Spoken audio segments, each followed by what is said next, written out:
Hey, thanks for joining me. We're looking at pit number 9. Pit number 9. Who cares about pit number 9? Well, I do. So, calm down. It's my channel.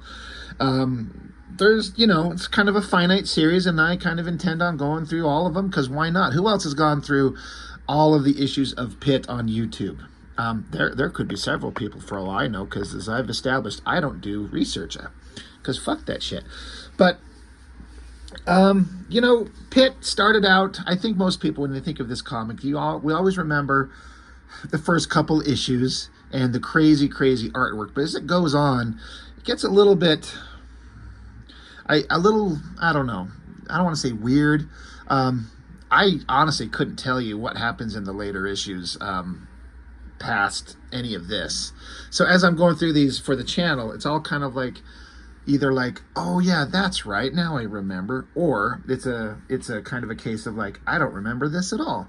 But Dale Keown drawing this character, I've said, is like, it's one of the greatest pairings of character and artist ever. Where it's just, this is the character this guy was born to draw. I know a lot of people like the Hulk, that's fine, that's great, drawn by Keown, but PITT is the shit. So issue 8 I got done with, and if I remember correctly, I was kind of saying how it felt like that was like the wrap-up of what felt like the first big main story. And so now it's time to take this character and all these things that we've set in motion off into the future. What is going to happen now that we've introduced our main character and introduced the big monstrous main villain and all the villain's minions, and we've fought them all and we've defeated them all, or at least some level of that. Where do we go? Well, apparently you have kids fighting in elementary school. Okay, but PITT's giant hand coming down to grab him. Okay, that's fun. I believe this scene, not this page of art, but the dialogue, was in the last issue, because there was this magical space alien being, and his essence was basically possessing this kid from the cover, Timmy, I think his name was, and that's why everyone was after the kid, because this magical glowing little space bug creature is like the key to everything, and he got away. And so now it starts out here, and again, this is the end of I think the last issue. It says here, this is this magical glowing space bug creature. He says, I am greatly indebted to you, PITT. You kept me alive at great risk to yourself and others. You will remain here on Earth. This is your home now. But before I take my leave, there is one more thing I must share with you. The truth. So he reaches out his hand to the creepy noseless face of PITT, and he's gonna reveal the truth. Well, what truth are we gonna get? I guess I should also mention Dale Keown, creator, pencil, story, script by Steve Gerber. And you got inks are Billy Tan, pages 1 through 11, and the cover, and then Mark Farmer inks pages 12 through 23. So I've talked about how Dale Keown's stuff looks so much better, in my opinion, when he inks himself. He can do it really good.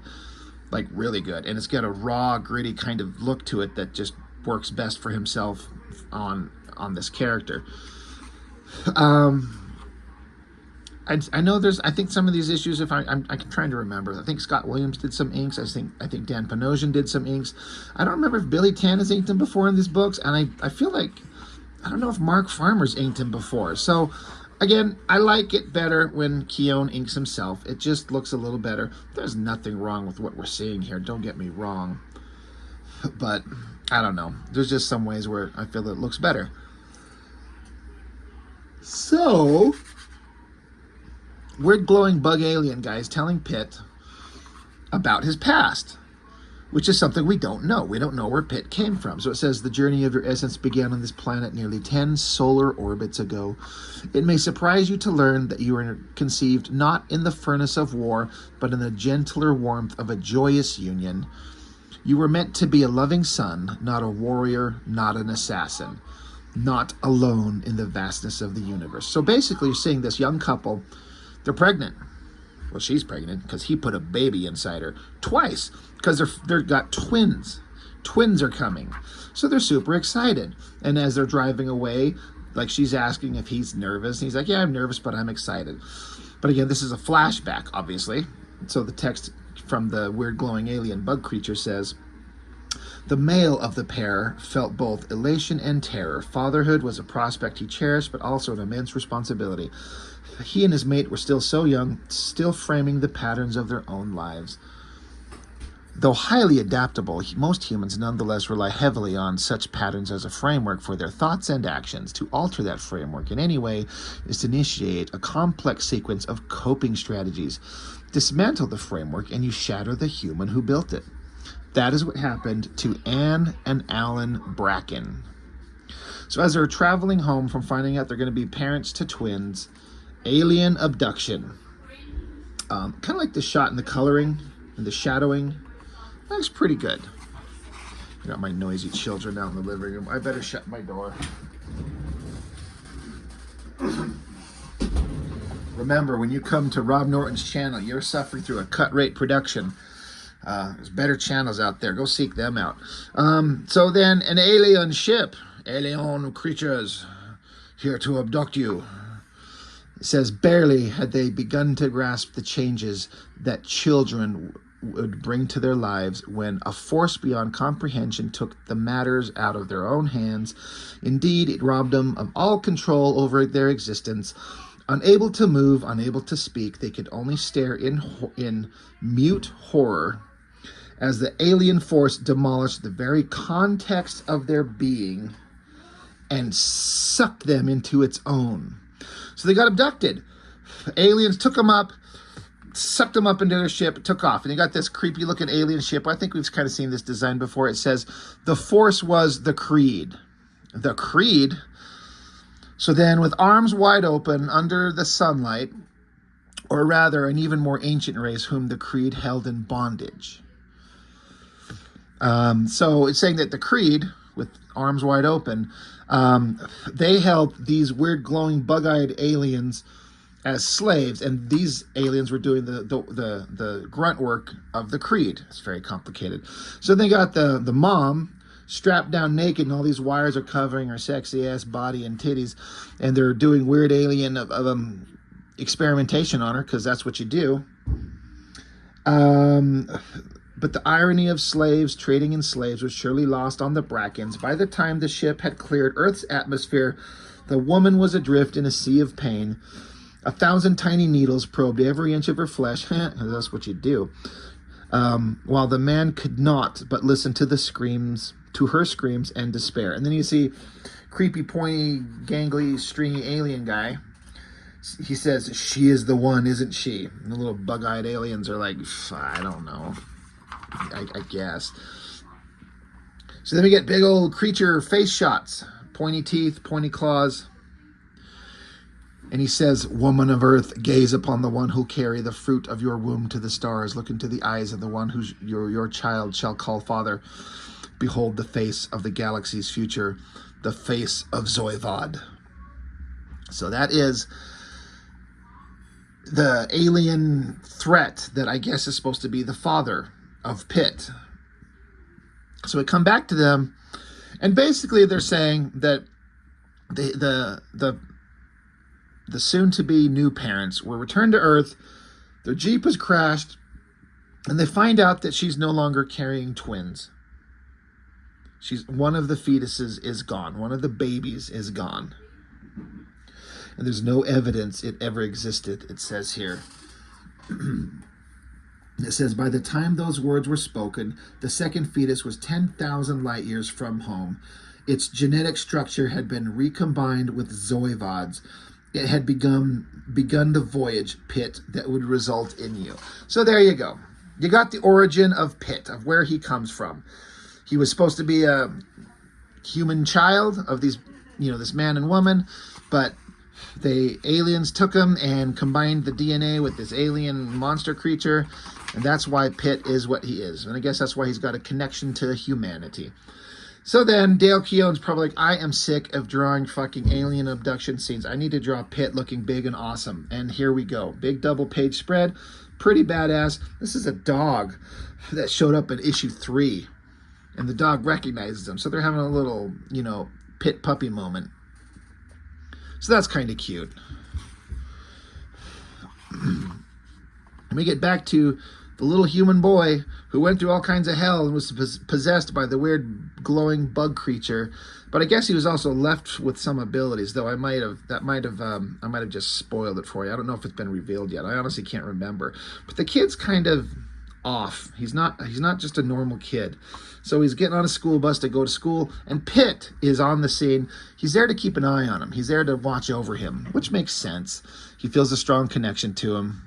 What's interesting is that now there are text boxes, and it's PITT's thoughts, and he's kind of very eloquent in his own thoughts, like, which is fine.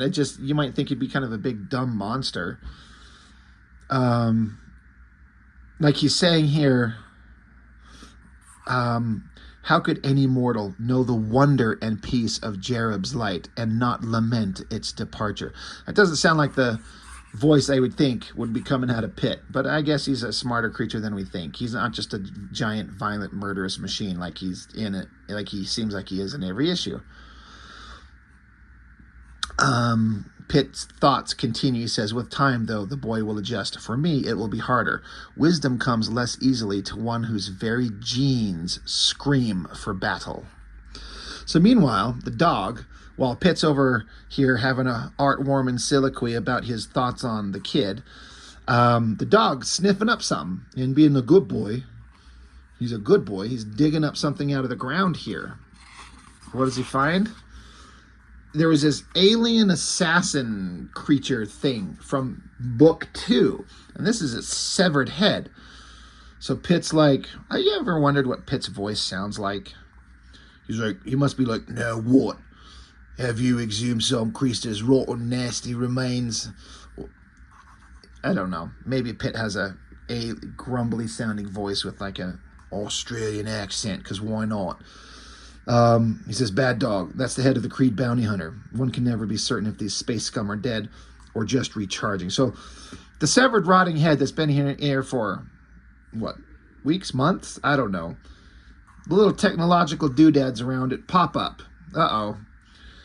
Guess there's going to be a fight. Meanwhile, back in school, little Timmy, he's quiet, he's somber, and there's a bunch of douchebag kids around him, because honestly, that's my remembrance of elementary school. I had several good friends, but man, the class was always full of a bunch of douchebags. Why are kids a bunch of little fucking angry little pieces of shit? Like, for real. Everyone raise your kids better. But they make fun of Timmy. They start laughing at him because he's quiet and he's smart. And it is a little bit of a cliche thing, but it's also kind of true. So Timmy's sad, and he's got one of his nerdy friends, because of course, and man, is he supposed to be like a little Jewish kid with a little bow tie? I don't know. I just feel like I've seen, this is a very cliche nerd kid. It's kind of stupid that they make him look this dweeby. I have said this before. I'll give it to Dale Keown. He can draw kids and youthful figures very well. So many of us train ourselves to just draw big, muscular, strong men and super sexy babes and then big monsters. And then somebody says, draw an old man or a young boy, and we're just lost. But Dale Keown can do it. He's awesome. So the little punk-ass kids, tripping up Timmy, picking on him, being douchebags. Meanwhile, back with PITT, severed alien head. It's rocketing up into the air. Shoot some Dr. Octopus, mini-like octopus tendrils around him. PITT doesn't seem to be worried. That is a goofy-ass look on his face. I mean, come on. That is just kind of silly. But it keeps shooting out more of these little cloth tendril things. And it says that it set a detonation. It's like, now it's a time bomb. It's going to explode. So I'm like, oh, that's kind of interesting. It senses its target, so it's grabbing onto him, going to pull itself closer and detonate and blow up, hopefully killing its target. PITT just balls up his fist and fucking punches it. Boom, blows it up. I guess at the same time while that happens, Timmy gets a headache, kind of suddenly. But while he's kind of suffering through that, some douchebag little twat-ass kids are hiding behind a tree, shove him to the ground, and start picking on him. And this sets off Timmy, because he was left with some kind of crazy powers from being infected with glowing blue alien bug creature. So he can turn translucent, so he turns into, I don't know, Mrs. Fantastic. Cut back to Timmy's grandfather coming to see the explosion in the forest, and Pitt's just picking himself up. And he's like, something's going wrong. Something's wrong. Something's off. I got to go check on the boy. Something's wrong with the boy. So he jumps off to go take care of the boy. Meanwhile, douchebag bully punk, he starts slapping himself in the face. So Timmy's doing this. So he's got the power of telekinesis, and then he picks up all of the kids and shoves them way high into the air. This is the problem with a child having godlike powers. Kids do not have the ability to do anything except feel their emotions, and shit could go bad really quick. As is the case, because he's talking about he's going to teach all these bullies a lesson, which you kind of get, because bullies suck. I've been on the receiving end of punk-ass kids picking on me when I was a kid, and it sucks. But Pitt lands there, and Pitt says, look, only I am allowed to slaughter my enemies and drink their blood. You can't do that, kid. And he's like, well, why not? What if I want to? And Pitt's like, I cannot alter what Zoivod bred into me. I cannot surrender to it either without becoming the thing I most despise. You are the bully now. Is that what you want? So Pitt is trying to teach lessons in morality. Did you see this coming?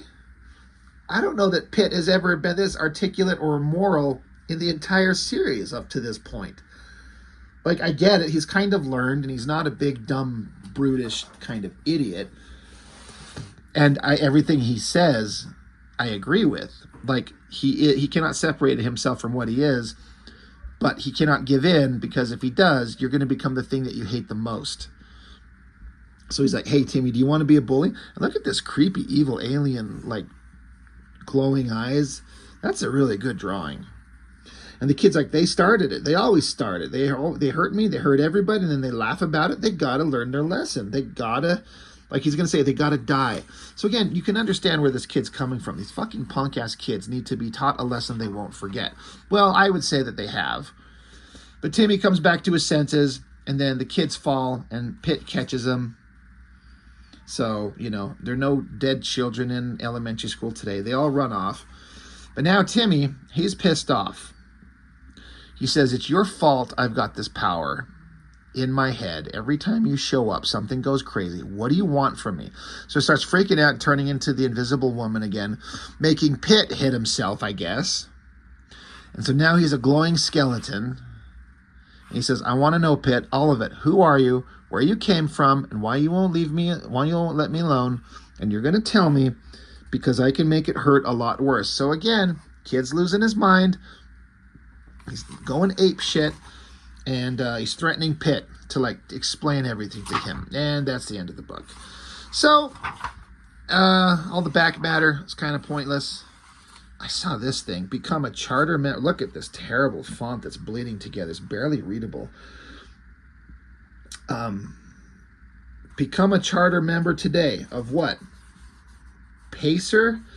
A professional association of comics entertainment retailers, was formed to foster professionalism, education, and cooperation among retailers and the industry to ensure profitability and future growth.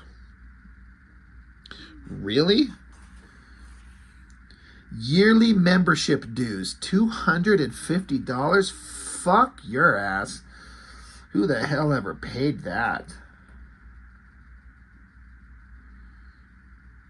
That's, wow. I wonder if anybody joined this stupid thing. Anyway. Oh yeah, Gen 13 number 5. That's when I started collecting it, because J. Scott Campbell's artwork became a little bit more interesting to me, and then him drawing like super hot babe in torn up outfit, kind of like Savage Land Rogue, with pointy nipples on them titties. That didn't hurt my desire to pick it up. Anyway, Pitt. You know, we're moving on. We're learning about Pitt. The kid's got issues. You know, Dale Keown's taking the story on, well, I guess we'll just see where it goes, you know.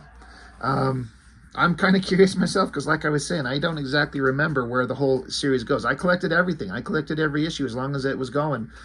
And I kind of don't remember what ever happened. So it'll be a journey of a discovery for all of us. So anyway, Pitt number 9, you know, it's kind of fine. Not a lot of fighting. Doesn't need to be, you know, that's what we're here for often. But got to set up stuff to pay it off later. And I think that's what we got in this issue. So anyway, that's all I got for now. Thanks for watching, and I'll see you next time.